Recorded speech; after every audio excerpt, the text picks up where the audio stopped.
Halo semuanya, balik lagi sama gue Rich Bet yang kali ini mau ngebahas seberapa besarnya membaca buku itu merubah otak lu, otak gue, otak kita semua.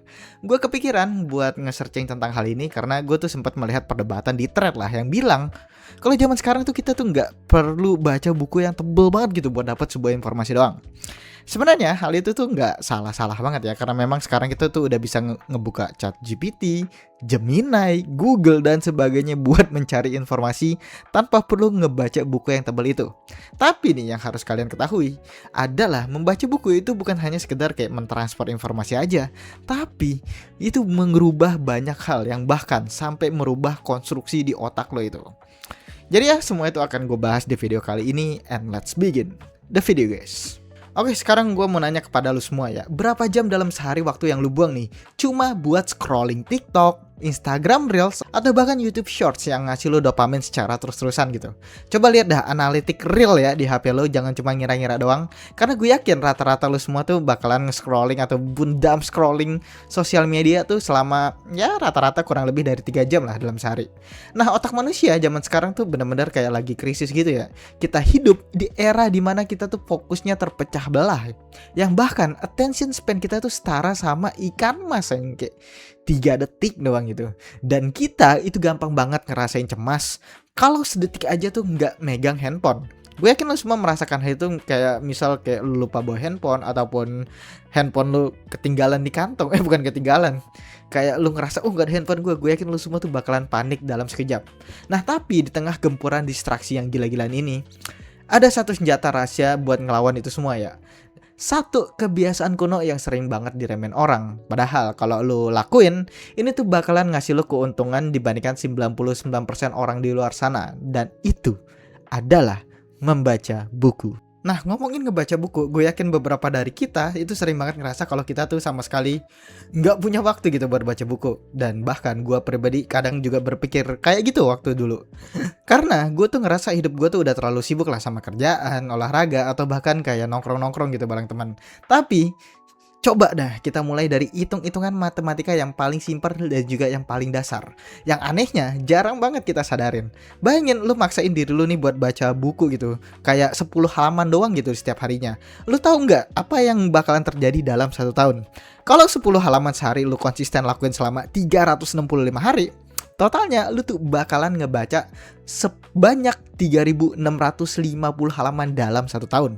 Dan kalau kita asumsikan rata-rata buku tuh punya sekitar kayak 300 halaman, berarti cuma dengan modal 10 halaman per hari itu udah bisa berhasil namatin 12 buku dalam waktu 1 tahun. Bayangin aja betapa banyaknya itu, apalagi kalau lu bisa naikin dikit aja gitu, kayak 20 halaman gitu per harinya. 20 halaman itu paling cuma makan waktu kisaran setengah jam, dan mentok-mentok 1 jam lah kalau lu bener-bener lama banget gitu bacanya. Tapi efek compoundingnya tuh beneran gila banget cuy. Karena kalau lu baca 20 lembar dalam sehari, berarti dalam setahun tuh lu udah baca 7.300 halaman, yang artinya lu udah berhasil namatin 24 buku gitu dalam setahun.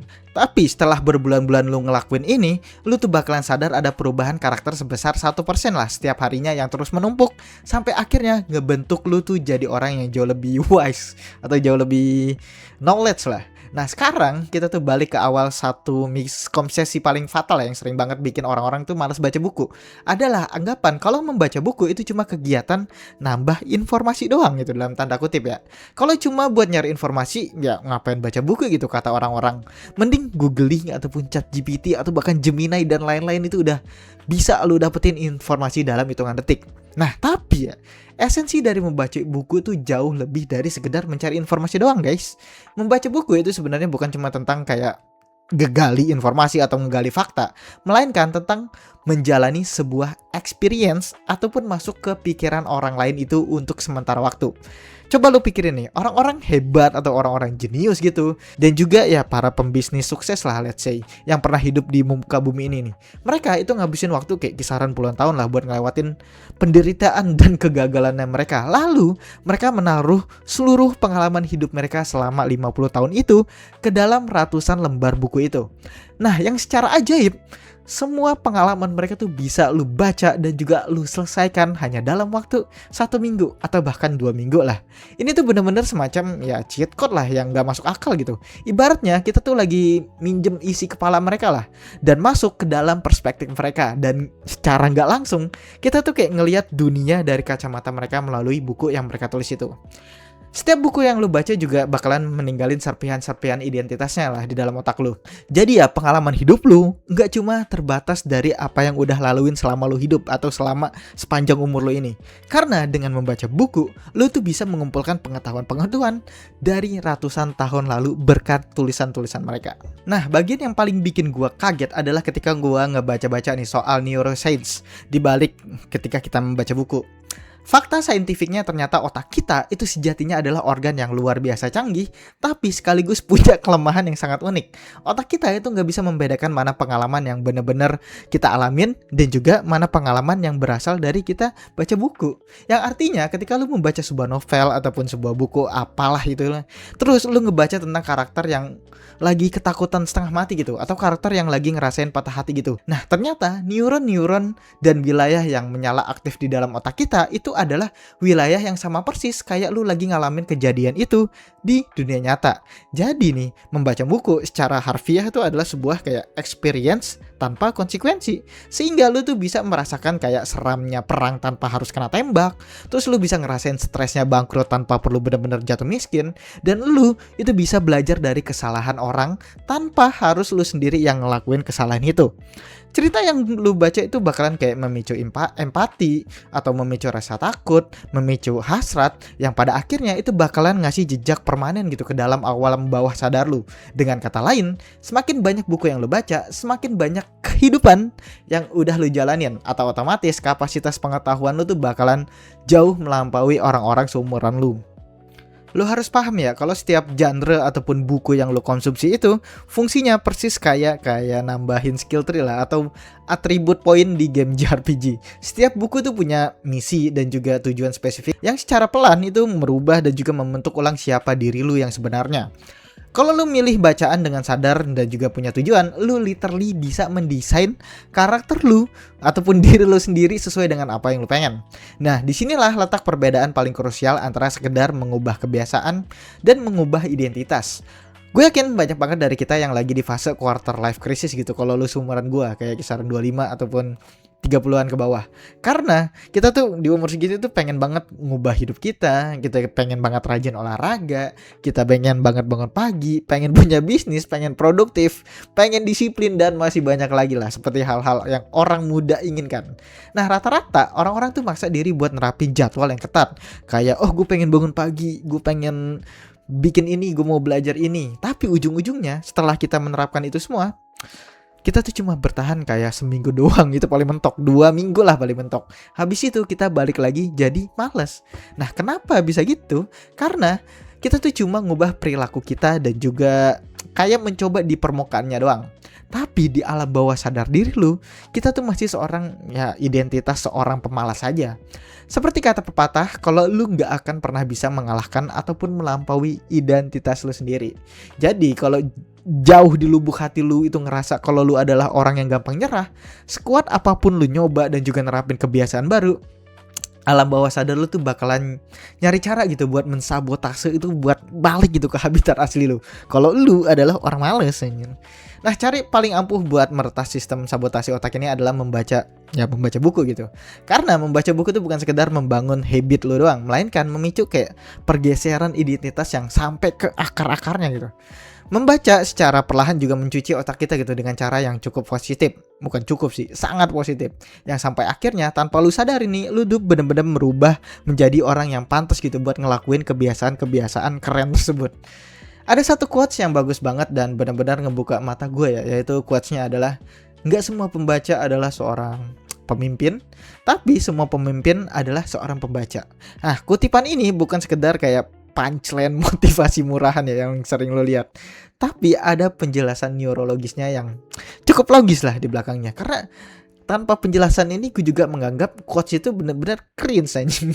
Karena kita tuh hidup di zaman dimana algoritma media sosial dirancang dengan sengaja gitu oleh ribuan teknisi jenius di Silicon Valley buat ngerusak fokus kita semua. Jadi kita biar kecanduan sosial media gitu.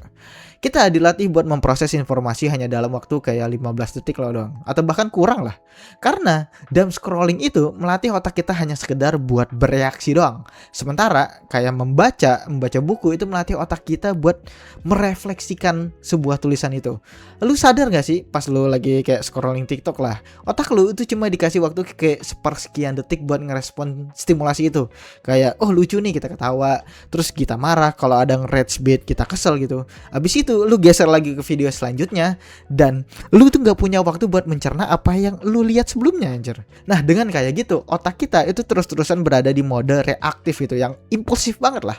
Sebaliknya pas kita baca buku kita tuh merasa otak kita kayak jadi jauh lebih lambat. Bisa gue bilang membaca buku adalah bentuk perlawanan gitu terhadap dunia yang bergerak terlalu cepat gitu sekarang ini. Membaca buku juga memaksa lu kayak duduk diem, terus juga lu fokus sama satu baris kalimat dalam satu waktu, sampai lu harus menunggu untuk memproses arti di balik sebuah kalimat dan melakukan refleksi-refleksi dari setiap satu halaman yang udah lu baca. Nah, proses lambat inilah yang secara fisik menumbuhkan kembali koneksi saraf ataupun neural di otak lu yang bertanggung jawab kayak buat menambah daya ingat lu, terus menambah pemahaman lu dan juga rasa empati lu. Orang yang rutin baca buku juga punya kemampuan buat berpikir jauh lebih deep gitu ya, lebih pelan dan gak gampang kepancing emosi karena struktur fisik otaknya itu memang udah lebih tebal dan juga jauh lebih sehat. Nah, pada akhirnya membiasakan diri buat ngebaca buku tuh adalah sebuah bentuk investasi paling worth it ya buat gue pribadi yang bisa kita lakukan untuk menjaga masa depan kita. Resiko dan juga modal yang dikeluarin itu juga sangat amat kecil. Lo cuma butuh kayak menyisihkan ratusan ribu gitu buat beli buku dan meluangkan waktu kayak puluhan menit atau bahkan 1 jam aja dalam sehari. Itu pun udah lama banget gitu kalau 1 jam sehari. Tapi nih potensi ROI-nya yang bakal lo dapet itu sifatnya beneran infinity atau nggak terbatas. Tapi dan lewat buku ya, lo bisa menerapkan konsep fake it until you make it dengan cara yang paling keren lah intinya. Misal nih kalau lu ngerasa lu adalah orang yang penakut gitu, ya lu tinggal baca aja cerita-cerita yang berasal dari buku heroik gitu. Pelajari nih jalan pikiran dari sang karakter utamanya, pelajari gimana cara mereka nahan rasa takut dan tiru pola pikir itu. Kalau lu berpura-pura menjadi pemberani dalam waktu yang cukup lama dengan meminjam energi dari sang karakter utama di buku tersebut, gue yakin otak lu tuh bakalan percaya lah dan lu bener-bener bakal jadi orang yang pemberani kayak si karakter utama dalam buku yang heroik itu. Karena mengonsumsi konten yang tepat, baik itu buku ataupun konten-konten yang bener ya, banyak, tenang aja, konten-konten di luar sana yang bener, adalah langkah pertama gitu buat naruh jarak pemisah antara lu dengan orang lain yang terjebak dalam algoritma sosial media. Jadi ya kalau lu ngerasa hidup lu mandek gitu, stuck di situ-situ aja, sama gue juga ngerasa sih. Dan lu ngerasa butuh pelarian tapi lu nggak punya duit nih buat traveling, jawaban satu-satunya adalah ya lu baca buku gitu. Karena buat gue pribadi membaca itu memberi gue tempat buat pergi ketika gue terpaksa harus tetap berada di tempat gue yang sekarang.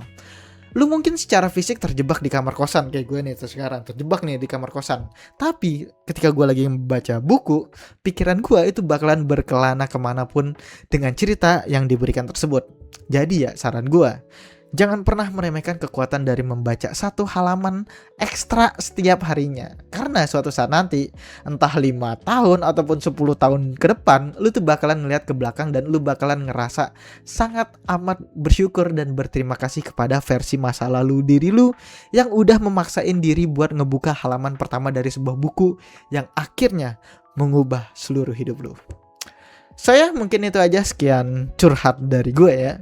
Jadi buat lu pada yang mau ya informasi detail dari apa yang gue omongin tadi, semua deskripsi ataupun semua sumbernya gue taruh di link yang ada di deskripsi di bawah. So, thank you guys sudah nonton sampai akhir. Mungkin beberapa minggu yang lalu atau beberapa bulan yang lalu gue jarang banget upload karena kerjaan gue banyak, dan habis setelah ini juga kerjaan gue makin banyak lagi. Jadi ya sampai jumpa di video gue selanjutnya yang nggak tahu kapan dan nggak tahu ada yang nonton atau enggak. Karena ini adalah gue pengen jadi kayak tempat ya curhat gue aja, entah itu ada yang nonton ada enggak, atau enggak ada yang nonton. Bye bye guys.